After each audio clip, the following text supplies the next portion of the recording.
Coucou et bienvenue sur mon petit coin d'internet.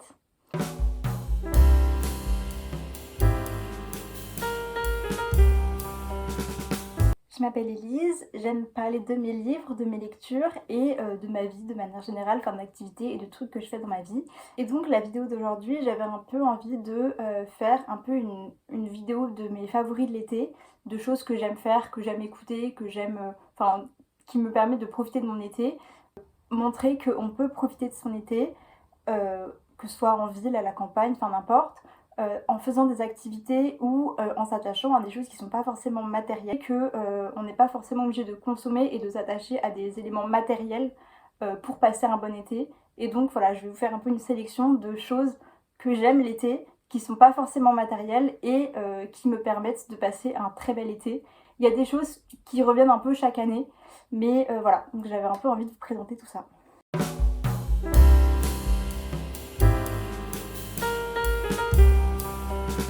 Donc j'avais envie de commencer fort avec d'abord la lecture à voix haute. Donc j'ai commencé un peu en juin quand j'avais lu un recueil de nouvelles de Maupassant et comme c'était vraiment des petites histoires courtes, un peu comme des contes, j'en avais lu certaines à haute voix à ma sœur, bien qu'elle ne soit pas une enfant, elle voulait quand même que je lui lise à voix haute. Voilà. Et on a un peu remis ça, enfin on a un peu remis le couvert cet été parce que j'ai lu après Stupeur et tremblement avec elle sur la plage à voix haute. Et c'était vraiment super drôle, on a passé vraiment un très bon moment, c'était hyper marrant. Et après, encore en rentrant à Paris, j'ai lu certains passages de Femmes savantes de Molière. Déjà, c'est une activité que j'aime bien, moi, faire aussi toute seule. J'aime bien lire à voix haute certains livres que je lis, pas forcément en entier, mais des petits passages. Déjà parce que ça me permet de bien comprendre, aussi de bien représenter aussi la scène qui se passe. Mais aussi parce que bah, du coup ça aide aussi pas mal dans la préparation de la voix et dans la prononciation. Voilà. Donc c'est vraiment un truc que j'adore faire. Et là vraiment cet été, je sais pas pourquoi, mais vraiment je l'ai fait quasiment tout le temps. Et c'est vraiment un truc que j'aime trop faire, raconter des histoires, enfin plutôt lire les histoires à voix haute. C'est vraiment quelque chose que j'aime beaucoup faire et je vous encourage vraiment à le faire aussi parce que ce soit pour soi ou pour les autres, ça reste hyper chouette. C'est quand même un moment très convivial. C'est hyper agréable de prendre vraiment le temps de lire à voix haute, surtout si les deux personnes ou plus apprécient la lecture qui est en train de se faire. Enfin, vraiment, c'est un truc que vraiment j'adore, la lecture à voix haute. Et voilà, donc je vous conseille vraiment de le faire cet été, que ce soit, je sais pas, je sais pas, au bord de la piscine, au bord de la mer, sur la terrasse, chez vous, je sais pas, mais en tout cas, juste peut-être un petit poème, même un poème, franchement c'est toujours ça et c'est vraiment super cool. Voilà.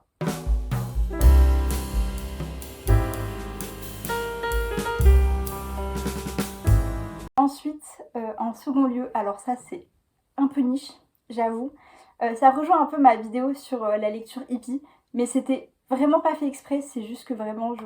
Mais en favori ce mois-ci, enfin pour l'été, j'étais obligée de mettre vraiment le compte Instagram de Ringo Starr depuis le début du mois de juillet. Je sais pas, enfin vraiment c'est un régal. Si vous n'êtes pas abonné, courez vous abonner tout de suite à Ringo Starr. Donc Ringo Starr évidemment membre des Beatles. Et je sais pas pourquoi, mais depuis le mois de juillet, il ne poste que des trucs hilarants sur son compte Instagram. En fait, par exemple, je mettrai peut-être une photo sur l'écran, mais par exemple, il a reçu un doctorat honorifique de la fac de Liverpool en musicologie du fait de son appartenance aux Beatles et maintenant de son retour sur scène, etc. Enfin, c'est hyper drôle. Et en story, vraiment, pendant tout le mois de juillet, parce que donc il a son anniversaire au mois de juillet, c'est pour ça qu'ils lui ont offert le doctorat à ce moment-là. Et pendant tout le mois de juillet, et même là encore au mois d'août, il ne poste que des edits de lui en story, et c'est vraiment la chose mais la plus drôle au monde. Vraiment, c'est hilarant. C'est vraiment tout le temps le mal-aimé Ringo. Encore dans la BD que j'ai montrée la semaine dernière, vraiment le pauvre, mais il est si drôle. Vraiment, réhabilitons Ringo pour son humour, quoi, s'il vous plaît. En plus, actuellement, petit tips, mais actuellement, il y a un concours sur son compte Instagram pour gagner des places pour aller le voir en VIP à New York avec hôtel et avion prépayé. Donc franchement, c'est l'occasion. Vraiment, si vous n'êtes pas abonné au compte de Ringo Starr, s'il vous plaît, faites-le. Enfin, c'est si drôle. C'est vraiment extrêmement drôle. Et vraiment, je pense que avec toutes les news hyper anxiogènes qu'il est très important quand même de regarder et de rester informé sur ces sujets-là, je pense que vraiment c'est un bol d'air nécessaire et hilarant. Vraiment, je vous jure que le compte Instagram de Ringo Starr, il vaut vraiment le détour et je vous vraiment courez, ne serait-ce que scroller sur la page, vous allez voir vraiment c'est un régal. Voilà, je n'en dis pas plus mais s'il vous plaît faites-le.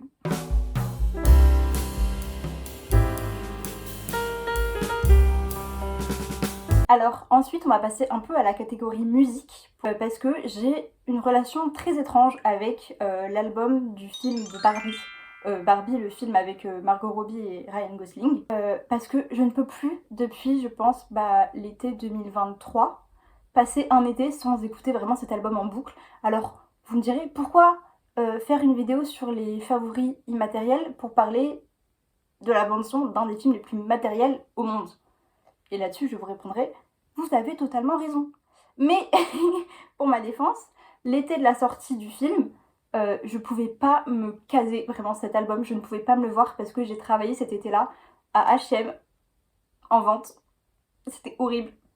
Et il faut savoir que vraiment, on a eu l'album de Barbie en boucle pendant 3 mois. Même avant la sortie du film, il y avait déjà les musiques en boucle de Barbie. Et donc je pouvais pas me le voir. Vraiment, c'est-à-dire que vraiment au moment où le film est sorti, j'en pouvais déjà plus des musiques. Mais par contre, je sais pas pourquoi, depuis l'été d'après, vraiment je ne peux pas me passer de cet album. Enfin, c'est-à-dire que pour moi, c'est vraiment l'album de l'été.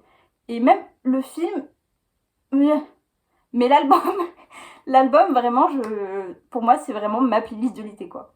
Donc voilà. Après, ça va aussi de pair, je voulais un peu aussi aborder l'album de Olivia Rodrigo, mais j'en ai déjà un peu parlé, mais bref, vraiment, il est fantastique cet album.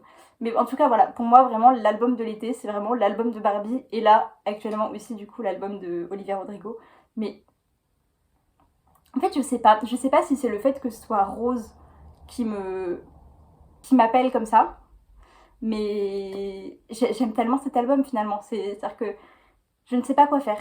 C'est vraiment un dilemme personnel très profond entre du fait de rejeter la partie matérielle qui est en rapport avec Barbie, évidemment, et en même temps le fait que cet album soit si cool, quoi.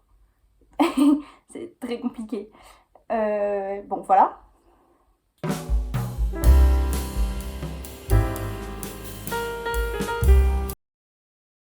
Ensuite, vraiment dans un caractère beaucoup plus olfactif, pour moi, l'été, ça rime avec l'odeur des pins. Alors, et vraiment, surtout, l'odeur des pins la nuit, pour moi, c'est vraiment l'odeur de l'été. Parce que c'est pareil, enfin, je vais mettre ça avec, mais pour moi, vraiment, les nuits d'été, c'est ce qu'il y a de mieux au monde. C'est-à-dire que tu peux vraiment sortir l'été en débardeur à 2 h du matin et c'est carrément ok. C'est fantastique, c'est absolument génial, c'est vraiment la meilleure chose au monde. Bref, et bon, je sais pas pourquoi, est-ce que l'odeur des pins comme ça me rappelle à ce point l'été, mais en même temps avec mes parents, pendant plusieurs années, et même là encore cette année, on descend très souvent du côté de la côte bordelaise pendant l'été, et du coup, forcément, on est à côté des Landes, et donc il y a l'odeur des pins. Enfin, je sais pas, pour moi, vraiment, l'odeur des pins, c'est vraiment un favori d'été, parce que pour moi, c'est vraiment l'odeur de l'été. C'est pas forcément l'odeur de la plage, l'odeur de la mer, pour moi, c'est vraiment l'odeur des pins, la nuit, précisément. Et ça me rappelle vraiment l'été à 100% quoi. Enfin pour moi, à partir du moment où je sens un pain frais pendant la nuit, je me dis ah ça y est, c'est l'été. Et donc là j'ai très hâte parce que je rejoins mes parents du coup dans le sud dans quelques jours, dans moins d'une semaine. J'ai très hâte de sentir des pins pendant une semaine, ça va être génial. J'ai trop hâte.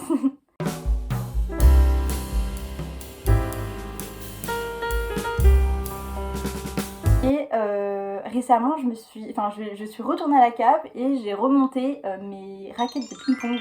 Faut savoir que j'avais fait du ping-pong quand j'étais au lycée. Alors à la fois pour le bac, hein, ça faisait partie de ma triplette de sport machin, mais j'étais aussi membre de l'AS en première, je crois. Et bon, j'étais clairement pas la meilleure, hein, j'étais pas une flèche absolue, mais ça va. Honnêtement, au bac, je me défendais pas si mal. Et du coup, là, en fait, pendant l'été, après la canicule, j'avais envie de faire. J'avais envie de toucher l'herbe, littéralement. J'avais juste envie de sortir de chez moi parce que j'en pouvais plus de rester chez moi pendant 2 semaines cloîtrée à l'intérieur des rideaux et des volets. J'en pouvais plus. Et du coup, voilà, je suis retournée faire du ping-pong avec mon copain qui, lui, en plus, quand il était au lycée, carrément, il était au niveau régional. Voilà, donc on n'est clairement pas dans la même catégorie. Mais c'était quand même très cool. Et je l'ai battu. Une fois.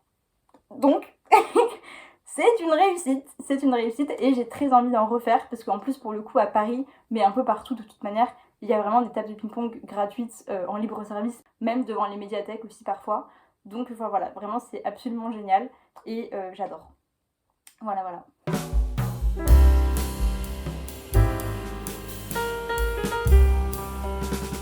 Pour revenir un peu sur une note plus littéraire, puisque c'est quand même le cœur de cette chaîne, je voulais quand même parler du Petit Nicolas. Puisque là, je me suis remise à lire mes livres d'enfance du Petit Nicolas. J'en ai 2 chez moi, mais il y en a aussi pas mal chez mes grands-parents. Et c'est trop mignon, vraiment j'adore. Des livres que je lisais vraiment tout le temps quand j'allais chez mes grands-parents, vraiment tous les soirs quand j'allais chez eux. Je prenais les livres de Sampé et je les lisais. Surtout, il y a une histoire sur le terrain vague, avec la voiture du terrain vague et tout. Enfin, vraiment, j'adore cette histoire. C'est tellement choupinou. Et enfin, bref, vraiment, je passe un excellent moment en train de relire Le Petit Nicolas. Je vais pas forcément regarder les films parce que je suis quand même pas une grande fan des films du Petit Nicolas, mais juste voilà, me replonger dans les livres d'enfance et notamment Le Petit Nicolas, c'est vraiment actuellement une grosse part de mon été. Ça vient aussi dans le fait que je veux vraiment terminer de finir ma bibliothèque d'ici la fin de l'année. Donc là actuellement je suis vraiment dans un gros bannissement d'achat de livres depuis le début de l'année. J'ai acheté que 2 livres.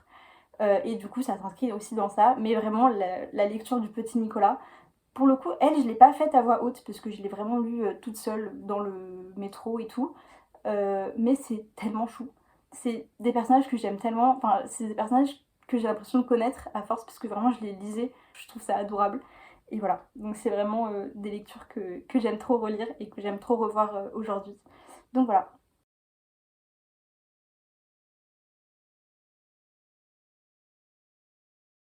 Arrive à la fin de la vidéo. J'espère que vous avez passé un bon moment sur cette vidéo, que vous avez peut-être trouvé des inspirations de comment aussi décrocher des achats matériels pour profiter de l'été.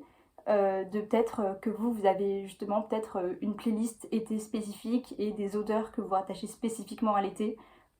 C'est probablement le cas et donc j'aimerais bien aussi savoir ce que vous entendez par l'été et qu'est-ce que vous faites aussi vous pour un peu romantiser votre été euh, dans autre chose que la partie matérielle de l'été. Donc voilà, j'espère que cette vidéo vous aura plu, que vous aurez peut-être trouvé des nouvelles manières d'appréhender l'été. Et j'espère surtout que vous passez un très bon été. Et on se dit à la semaine prochaine. Voilà, bisous bisous.